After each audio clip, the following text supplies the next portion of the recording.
غزوہ اچانک ہوا. بظاہر یہ معلوم ہوتا ہے کہ یہ کوئی غزوہ نہ تھا. آپ دیکھ رہے وقت میرے آقا حضور علیہ السلام مدینہ منورہ میں جلوہ گئے اور ابو سفیان مشرکین کا وہ قافلہ شام سے لے کر روانہ ہے جس میں کہ اہل مکہ میں سے تقریباً تمام لوگوں نے اپنا سرمایہ خرچ کیا تھا. اب جناب ابو سفیان نے یہ کیا. ابھی تک حضرت ابو سفیان نہیں ہوئے نا, ابھی تک حضرت ابو سفیان نہیں. جناب ابو سفیان نے یہ کیا کہ اپنے ہر طرف جاسوس چھوڑ دیے, جواسیس. ذرا دیکھنے, ذرا خیال کرنا کہ مسلمانوں کو کہیں محمد عربی کو اطلاع نہ ہو جائے ہمارے قافلے کی. راستہ ہمارا وہی ہے, کہیں یہ نہ ہو کہ ہم پر ٹوٹ پڑیں اور اس قافلے کو لوٹ لیں. ہر طرف انہوں نے جناب اپنے جواسیس چھوڑ دیے, جاسوسوں کو چھوڑ دیا. ذرا دھیان رکھنا اور مجھے فوراً بتانا اور مسلمانوں کی نقل و حرکت پر نگاہ رکھنا کہ معاملہ کیا ہے. ادھر میرے آقا حضور علیہ السلام کے صحابہ کرام کو معلوم ہو گیا کہ وہ قافلہ جا رہا ہے. ادھر یہ معاملہ ہوا. میرے آقا نے ارادہ فرمایا کہ جی چلیے اب اس قافلے کو ہم نے حاصل کرنا ہے. ادھر مکہ مکرمہ میں میرے آقا سرکار مدینہ صلی اللہ علیہ وسلم کی پھوپھی حضرت عاتقہ رضی اللہ تعالیٰ انہوں نے خواب دیکھا.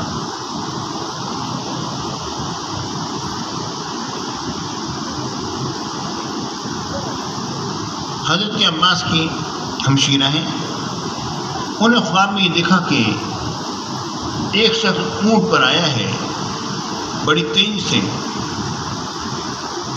اور آ کے وہ کہتا ہے کہ اے اہل مکہ تم نکلو, اپنے قتل گاہوں کی طرف نکلو, 3 دن کے اندر اندر نکلو.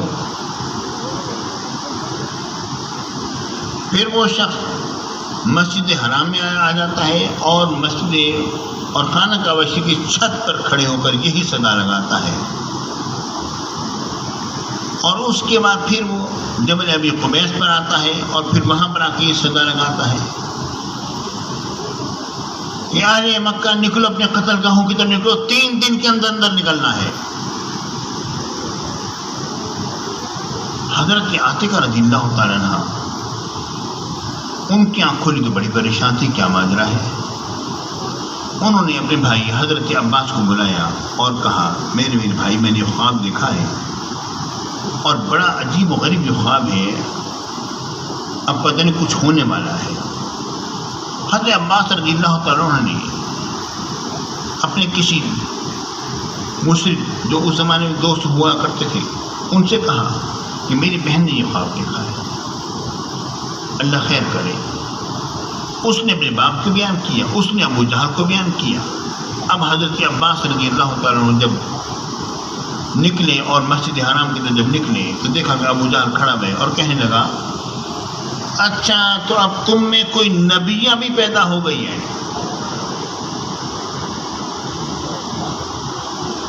اب تم میں کوئی نبیہ بھی پیدا ہو گئی ہے جو کہ دعوے کرنے لگی ہے. دیکھ لیں گے 3 دن کے اندر کیا کچھ ہوتا ہے. تم سب سے بڑے جھوٹے لوگ ہو. نعوذ باللہ. حضرت عباس رضی اللہ تعالیٰ عنہ کے پاس بظاہر تو سب بات کرنے کے لیے کوئی گنجائش نہ تھی. آپ نے خاموشی اختیار فرمائی. آپ جب خاندان اور کنبے میں جب آئے تو وہاں کی خواتین نے کہا کہ ابو جہل کے متعلق کہ یہ شخص پہلے اس نے تمہارے بھتیجے کے ساتھ یہ کیا اور اب یہ ہماری خواتین پر بول رہا ہے, بکواس کر رہا ہے اور تم نے اس کو جانے دیا ہے. عباس رضی اللہ تعالیٰ عنہ نے فرمایا کہ میں نے سوچا کہ اب میں ان سے کیسے جان چڑھاؤں. کہا کہ اچھا میں جاتا ہوں اس کے پاس, اب اگر اس نے کوئی ایسی بات کی نا تو میں اس کو بالکل معاف نہیں کروں گا, میں اس کا صبر تو کا معاملہ صفا کر دوں گا۔ اب یہ چیزیں وہی ہو رہی ہیں۔ اب تیسرے دن اس طرح ہوا کہ حضرت عباس جو پہنچے وہاں پر تو آپ نے دیکھا کہ ابو جہل جو ہے وہ بڑی تیزی سے آپ کو دیکھ کر بھاگا ہے، ایک طرف نکلا ہے۔ آپ نے سمجھا کہ شاید یہ مجھ سے ڈر کے بھاگا ہے کہ میں نے ایسی باتیں کی ہیں، اب یہ شاید مجھ سے کو بدلا لیں گے، اس لیے مجھ سے ڈر گیا۔ حضرت عباس رضی اللہ تعالیٰ بڑے لمبے چوڑے، بڑے لہیم شہیم طاقتور شخص تھے۔ کہتے میرے ذہن میں یہ تھا کہ یہ شاید مجھ سے ڈر کے بھاگا ہے۔ اس کے کچھ دیر کے بعد مجھے معلوم ہوا کہ حقیقت اس کی برخلاف تھی۔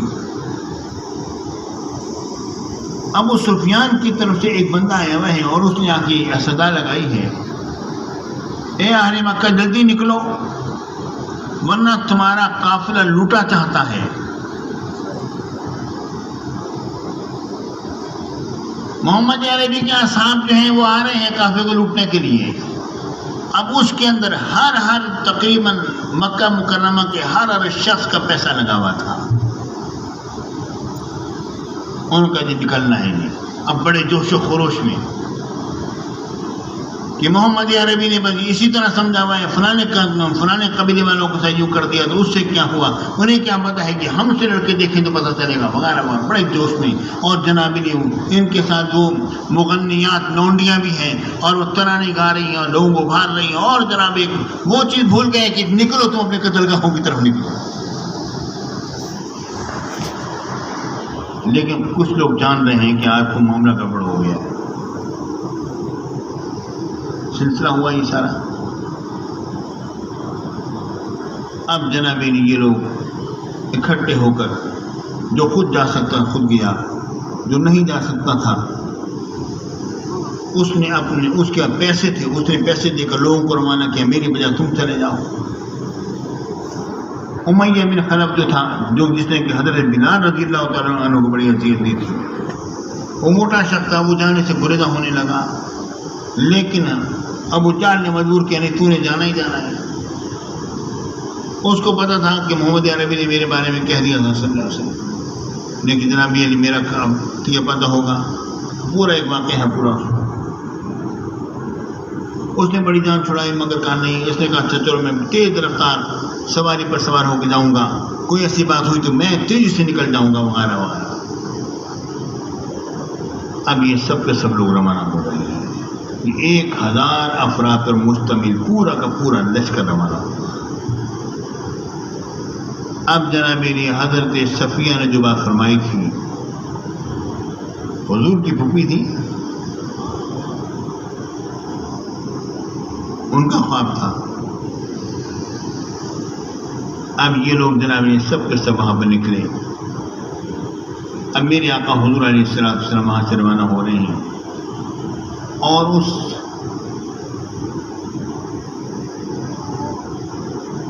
قافلے کی خاطر نکلے۔ آگے جب گئے تو آگے معلوم ہوا کہ قافلہ ابو سفیان کے جاسوس تو پھر رہے تھے، انہوں نے بتایا تو قافلہ لمبا چکر کاٹ کے اور وہ ادھر سے ادھر نکل گیا۔ اب یہ لوگ جس جگہ پر پہنچے ہیں مقام بدر کے قریب، اب جناب انہیں یہ معلوم ہوا کہ ادھر سے تو مشرکین نے ادھر سے ان کو گھیرنے کی کوشش کر رہے ہیں۔ میرے آقا جب نکلنے لگے، حضور علیہ السلام کی صاحبزادی کی طبیعت کافی ناساز، حضرت عثمان غنی نے کہا حضور میں بھی کرتا ہوں۔ میرے آقا نے کہا اے عثمان، میری بیٹی کی طبیعت خراب ہے، تم ان کی خدمت کرو۔ حضور تو وہ بدر کا اجر، یہ تو اب جا رہے ہیں حضور، یہ قافلے کا اجر، انہوں نے مال کی بات نہیں کی حضور، اس کا مال جو میرے حصے میں آئے گا وہ بات نہیں کی۔ حضرت عثمان غنی کی تو بڑے دولت مند شخص تھے نا، وہ تو ایسے شخص تھے جو کہ ایک ایک حلے میں 600 اونٹ غلے کے دے دیا کرتے تھے مسلمانوں کو۔ حضور وہ اجر، میرے آقا نے فرمایا عثمان وہ تو ہماری مٹھی میں ہے، میری بیٹی بیمار ہے، آپ ان کی تیمارداری کے رک جائیے اور ہم جا رہے ہیں۔ اب 313 افراد اصحاب بدر یہ روانہ ہوتے ہیں. 312 حضرت عثمان غنی 13. میرے آقا نے ان کو بدری بنا دیا. اب غور کیجیے کیسا بدری بنایا. ایسا بدری بنایا کہ جب حضرت عبد الرحمن بن عوف رضی اللہ تعالیٰ عنہ اور حضرت عثمان غنی کے درمیان جس وقت کچھ شکل انجی ہوئی، کوئی گفتگو ذرا تیز ہوئی، تو حضرت عبد الرحمن بن عوف نے کہا کہ آپ مجھ سے کیسی بات کر سکتے ہیں، آپ تو بدر میں شامل ہوئے، میں تو بدری ہوں. صلح حدیبیہ میں بیعت رضوان میں آپ نے بیعت نہیں کی تھی، وہ تو میں نے کی تھی، حضور کے ہاتھ میں ہاتھ دیا تھا. اور غزوہ احد کے اندر آپ ثابت قدم نہ رہے تھے، وہ تو ہم لوگ ثابت قدم رہے تھے وہاں پر. حضرت عثمان غنی نے فرمایا میں بدر میں شامل نہ ہوا، پر حضور نے فرمایا تھا کہ تم بدری ہو. بیعت رضوان کے وقت پر تمہیں حاضر نہ تھا، مگر حضور علیہ السلام نے اپنے ہاتھ کو میرا ہاتھ قرار دے کر فرمایا تھا هذه ید عثمان وانا ابایع عثمان. رہ گیا احد کا معاملہ، رب العالمین نے فرمایا لقد عفا اللہ عنہم، اللہ نے ان کو معاف کر دیا جو بھی ثابت قدم نہ رہ سکے تھے، اللہ نے معاف کر دیا اور تم معاف نہیں کرو گے. حضرت عبد الرحمن بن عوف رضی اللہ تعالیٰ نے بات سنی اور جناب کہنے لگے بات ٹھیک ہے، خاموش ہو. پہلے ساتھیوں بدر ایک کنویں کا نام تھا، اس مقام کا نام یہ ہوا مدینہ منورہ سے 150 یا 55 کلومیٹر کے فاصلے پر ہے، 80 میل بنتے ہیں تقریباً. وہاں پر یہ لوگ سب پہنچ گئے. اب میرے آقا حضور علیہ السلام دل وغیرہ ہیں اور میرے آقا سرکار مدینہ سرور سینہ صلی اللہ علیہ وسلم نے اب جہاد کی تیاری کی. وہ تو جہاد کرنے کے لیے نکلے نہیں تھے یہ لوگ، اس لیے جو لوگ بدر میں شامل نہیں ہوئے انہیں کچھ ان پر کوئی تان نہیں، کیونکہ یہ غزوہ جو ہوا بغیر اس ارادے کے ہوا تھا کہ ہم جہاد پر جا رہے ہیں.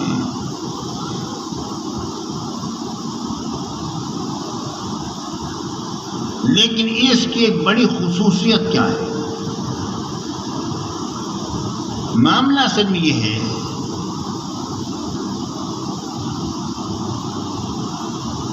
کہ میرے آقا حضور علیہ السلام نے فرمایا انما الاعمال بالنیات، اعمال کا دار و مدار نیتوں پر ہے.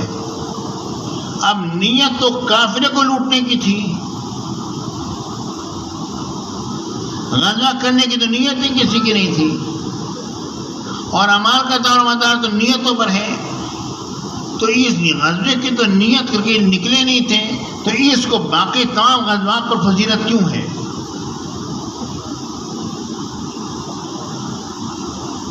اصل میں بات یہ کہ رب العالمین نے فرمایا، اس کے اوپر انشاءاللہ گفتگو ہوتی رہے گی اس بات پر. تو رب العالمین نے فرمایا لقد نصرکم اللہ ببدر وانتم اذلہ، بے شک اللہ نے بدر میں تمہاری مدد فرمائی اس حال میں کہ تم کمزور تھے. اب صحابہ کرام کے پیچھے سے کمک آنے کی کوئی توقع نہیں ہے، کوئی ایسا معاملہ نہیں کہ پیچھے سے کوئی لوگ آ جائیں گے اور جناب کمک آ جائے گی. اتنا وہاں پر ہی کل 313 صحابہ کرام موجود ہیں، جن میں سے کل 75 مہاجرین ہیں، باقی سارے انصار ہیں. اور انصار جو ہیں وہ لڑنا نہیں جانتے، جس طرح مہاجرین اصل میں جنگجو جو تھے جسے کہتے ہیں نا سپاہی، وہ مہاجرین تھے. انصار لڑنا نہیں جانتے تھے. اسی لیے میرے آقا حضور علیہ السلام نے فرمایا نا کہ جس گھر کے اندر آلات زراعت ہوں گے اس میں شجاعت نہیں ہوگی. اور کما قال صلی اللہ علیہ وسلم، وجہ یہ ہے کہ وہ ذمہ دار جو ہے نا وہ اصل میں اپنی کھیتی باڑی میں لگا رہتا ہے، جنگ و جدال سے پرہیز کرتا ہے. اسے ہر وقت یہ ہوتا ہے میرا یہ بھی فصل ہو جائے، میری یہ بھی فصل ہو جائے، میری یہ بھی فصل ہو جائے. اور اس لیے انصار نے میرے آقا حضور علیہ السلام سے عرض کیا تھا کہ یا رسول اللہ ہمارے پاس تشریف لائیے، مدینہ منورہ میں تو ہم آپ کی مکمل طور پر ہم آپ کا ساتھ دیں گے، لیکن مدینہ منورہ سے باہر نکل کے حضور ہم اس بات کے پابند نہ ہوں گے۔ جس وقت کہ بدر میں جب پہنچے میرے آقا کے ذہن میں وہی بات تھی۔ انصاری سرداروں نے کھڑے ہو کے کہا یا رسول اللہ یہ تو بدر ہے، آپ ہمیں سمندر میں کودنے کے لیے فرمائیں گے تو ہم وہاں پر بھی آپ کے خاطر کود جائیں گے۔ اصل چیز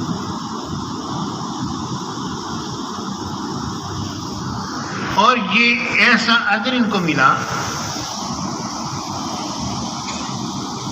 کہ ان کے لیے ایک ایسی رب العالمین نے بشارت ان کو دی جو کسی کے لیے بشارت نہیں۔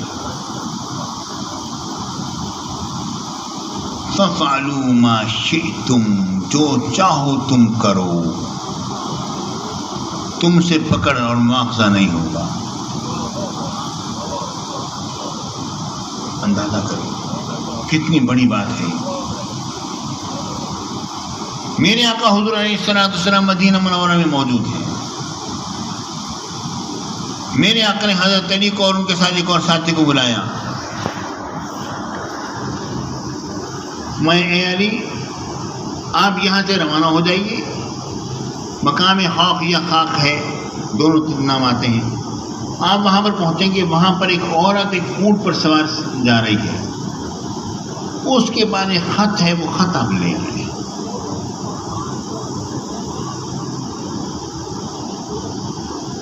حضرت علی نے فرمایا ٹھیک ہے، روانہ ہوئے یہاں سے میرے آقا سے اجازت لے کر، اور اس مقام پر جب پہنچے تو دیکھا کہ ایک عورت اونٹنی پر سوار ہو کے جا رہی ہے، آپ نے روک لیا۔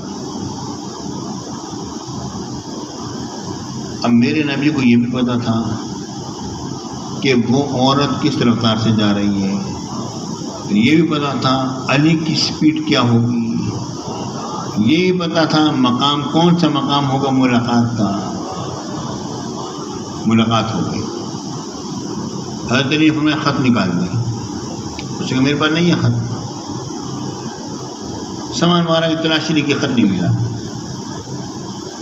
حضرت علی نے فرمایا آرام سے خط دے دے، ورنہ میں تیری وہ تلاشی لوں گا جو کہ مرد عورت کی لیتا نہیں ہے، کیونکہ مجھے حکم ہے خط لانے کا، اور جنہوں نے فرمایا ہے وہ حق، وہ ان کے فرمان میں صداقت ہے، وہاں پر کبھی کذب نہیں ہے، حق کے علاوہ کچھ اور نکلتا ہی نہیں ہے۔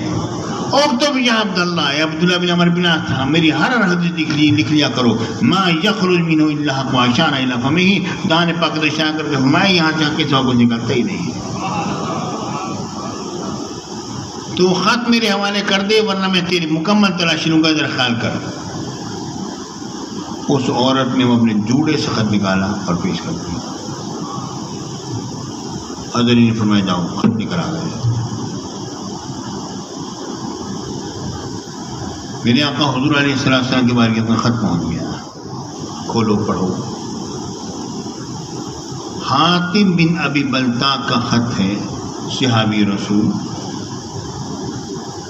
مشرکین مکہ کے نام، جس نے میرے آقا حضور علیہ السلام کی جنگی تدابیر کے بارے میں اطلاع دی گئی ہے۔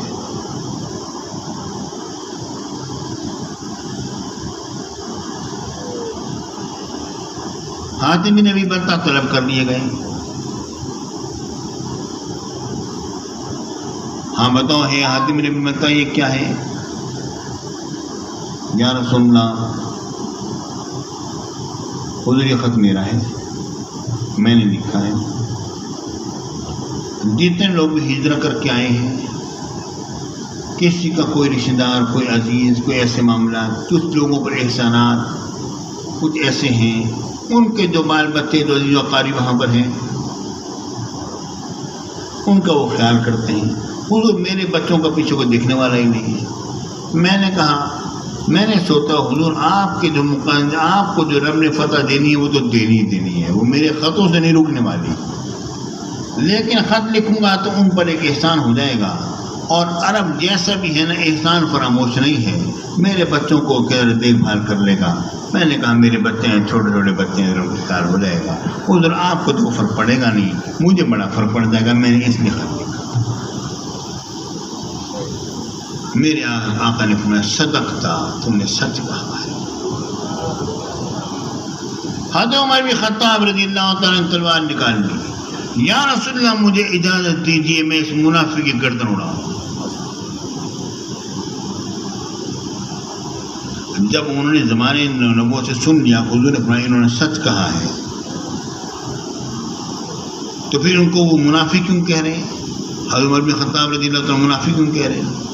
منافق اس لیے کہہ رہے ہیں کہ وہ یہ جانتے ہیں، ان کے گمان میں یہ بات ہوگی کہ جب خط لکھا تھا اس وقت منافق تھے، اب پکڑے گئے ہیں تو سیدھی بات کر دی ہے۔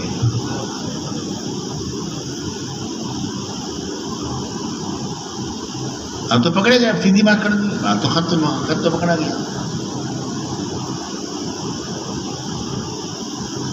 جب حضرت عمر بن خطاب رضی اللہ تعالیٰ نے جب تلوار جب سونتی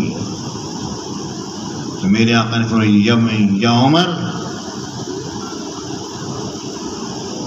ھذا بدری، یہ بدری ہیں، اور آپ نہیں جانتے کہ ہمارے بدر کے متعلق اللہ تعالیٰ عز و جل کا فرمان کیا ہے اور فیصلہ کیا ہے۔ فَفْعَلُوا مَا شِئْتُمْ، جو چاہو تم کرو، تم سے بات پرس نہیں ہوگی۔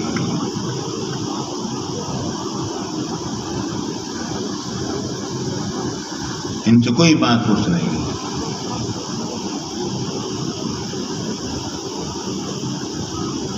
میرے ساتھیوں یہ بدری ہونے کا بہت بڑا انعام ہے۔ اب اس پر ایک مختصر سا ایک اعتراض اور اس کا جواب بات کو ختم کرتا ہوں۔ یعنی ایک میں نے چیز پیش کر دی تھوڑی سی، اس کے بعد پھر انشاءاللہ اب ہم اس میں داخل ہوں گے بدر میں انشاءاللہ، اور پھر اگلے جمعے آپ ذرا تھوڑا سا وقت بھی نکال کر آئیں گے۔ بات اگر تھوڑی سی لمبی ہو گئی تو کوئی بات نہیں، آپ ذرا غور سے سن لینا۔ یہ تو میں نے مکمل تعارف سے پیش کر دیا نا، آپ کو بتایا اصل ماجرا کیا ہوا، یہ لوگ نکلے قافلے کے پیچھے نکلے، کس طرح ہوا، وہاں پر کیا ہوا سلسلہ۔ ابھی میں نے جنگ کے حالات بھی پیش نہیں کیے، کیا ہوا کیا نہیں ہوا، کوئی چیز نہیں، باقی ساری چیزیں انشاءاللہ ایک یا دو قسط میں آئیں گی انشاءاللہ۔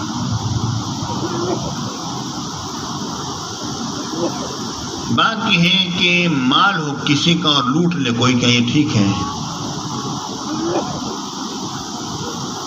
ٹھیک ہے۔ مسلمان تو مشرکین کے مال کو لوٹنے کے لیے نکلے تھے، اس کے بعد کافرہ نکل گیا ادھر، تو واقع پھر ہو گیا بدر۔ اب کیا کہو گے پیارے بھائیوں؟ یہ بات ہماری جستی نہیں ہے۔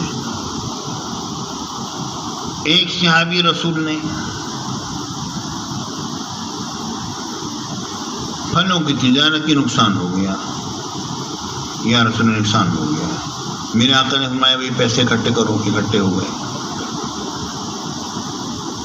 قرض خواہوں کو بلا لیا، ہاں بھائی کتنا قرضہ ہے؟ بولے اتنا ہے۔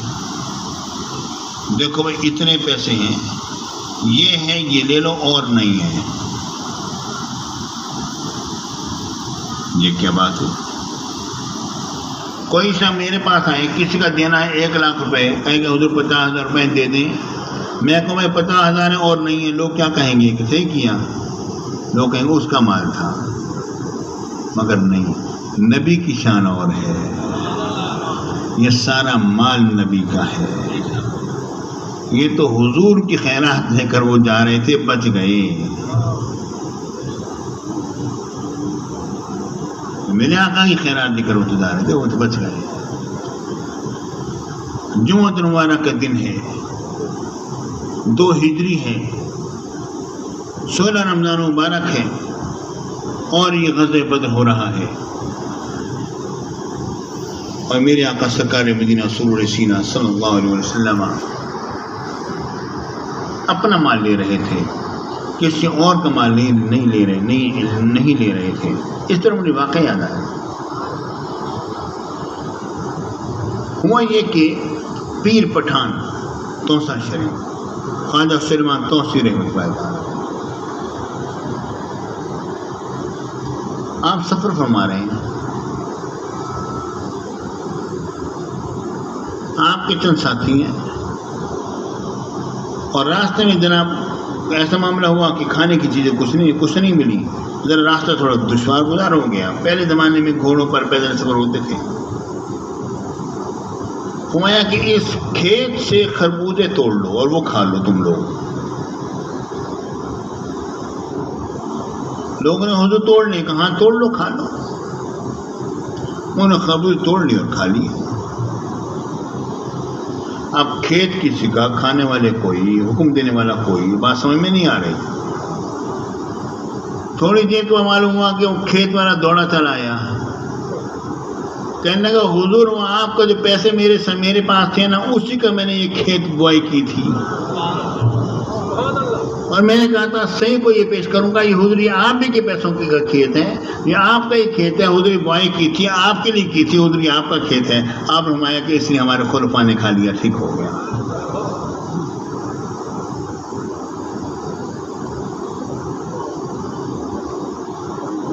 میرے ساتھیوں، اور دوسری وجہ اس کی پیش کر کے بات کو ختم کرتا ہوں۔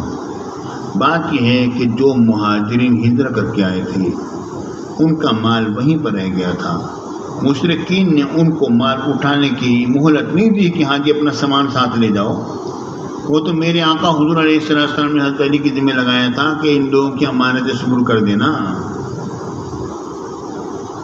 وہ تو نبی تھے جو کہ لوگوں کی امانتیں دے کر آ رہے تھے۔ انہوں نے تو مسلمانوں کو کوئی چیز اٹھانے کی مہلت نہیں دی تھی۔ مسلمانوں نے تو چپاتے ہجرت کی تھی۔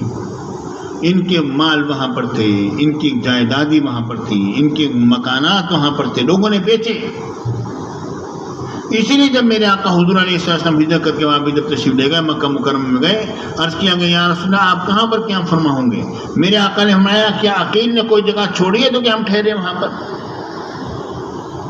یعنی میرا جو مکان جو میرے والد صاحب کی طرف سے جو میرا جو تھا وہ تو انہوں نے بیچ دیا، لوگوں کو دے دیا۔ تو یہ مسلمانوں کے مالوں کو تو انہوں نے خود بیچا تھا، ضائع کیا تھا، خرچ کیا تھا، استعمال کیا تھا۔ یہ قافلہ جو تھا یہ مسلمانوں کا حق تھا جو مسلمان لینے کے لیے گئے تھے اپنا۔ میرے ساتھیوں، آج ہم نے بہت ہی مختصر انداز میں اور ہم نے بات کی ہے۔ انشاءاللہ اب دیکھیے آگے ہوتا ہے کیا۔ اس میں بہت ساری چیزیں ایسی ہیں جو بڑی باریک چیزیں ہیں، اور بعض چیزیں ایسی ہیں جو کہ ابھی تک چھیڑی ہی نہیں گئی، ہمارے علماء اس کو نہیں چھیڑتے، لیکن انشاءاللہ فقیر ان کو چھیڑے گا اور ان کو حل کرے گا، اور انشاءاللہ مرشد کریم کی نگاہ سے سارا کام سیٹ ہو جائے گا انشاءاللہ۔ وآخر دعوانا الحمدللہ رب العالمین۔